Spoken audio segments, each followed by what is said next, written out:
बिलाल बेटे, इधर आना।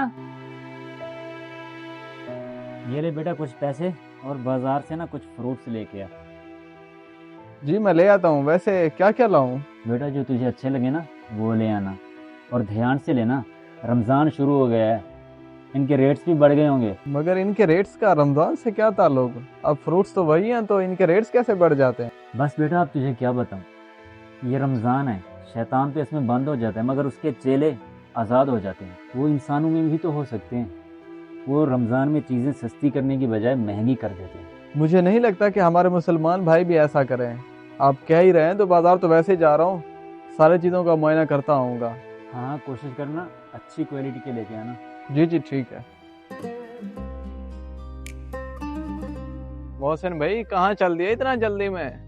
आपको जैसे मालूम है रमजान का पहला रोजा है और अब्बू के मेहमान भी आए हुए हैं, तो उनके लिए इफ्तारी का सामान लेने गया था मैं। माशाल्लाह भाई, बहुत बहुत मुबारक हो। आखिर ये बरकतों वाला महीना है, मेहमान तो आते जाते रहेंगे। बिल्कुल बिलाल भाई, ये बरकतों वाला महीना है, लेकिन कारोबारी लोग गरीब के लिए इसे रहमत की बजाय जहमत बना देते हैं। जहमत? मैं कुछ समझा नहीं आपकी बात को। बिलाल मियाँ तुम खुद जाके खरीद लो, तुम्हें पता चल जाएगा कि कितना फर्क है। अच्छा ठीक है, मैं चलता हूँ, घर इंतजार कर रहे होंगे। पता नहीं ये सच कह भी रहा है या नहीं, अब तो मालूम करना ही पड़ेगा।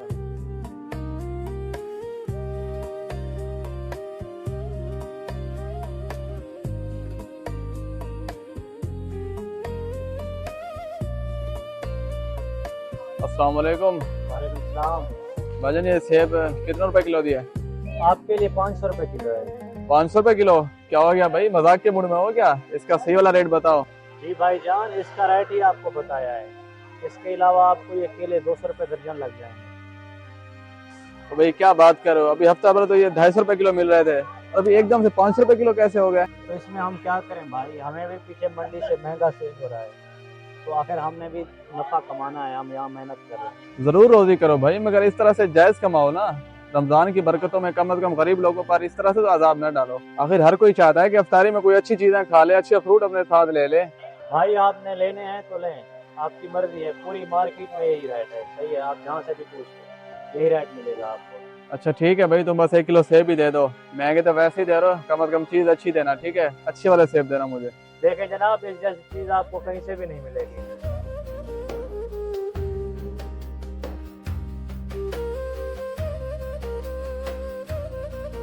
ये लें जनाब आपके 1 किलो सेब। हाँ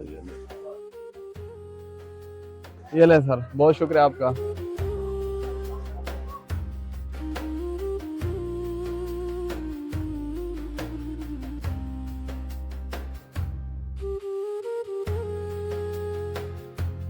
अस्सलाम वालेकुम बिलाल भाई। वालेकुम सलाम। सुना है बिलाल भाई, मार्केट का क्या रेट है?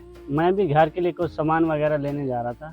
मार्केट का तो पूछो ही मत, ऐसा लगता है जैसे उन्होंने साल भर की कमाई इसी 1 महीने में करनी है। हाँ मेरा गुमान सही था, मुझे लग ही रहा था कि रमजान शुरू हो और कीमतें ना बढ़ी हो। हर साल की तरह पहले रोजे से कमाई का दिन बना लेते हैं। बस यार मैं तो हैरान हूँ कि हम कैसे मुसलमान हैं, पहले हम खुद ही महंगाई करते हैं और फिर अपने ही लोगों को लूटते हैं। अभी तो शुरुआत है, आगे आगे देखना बात इससे भी आगे बढ़ेगी।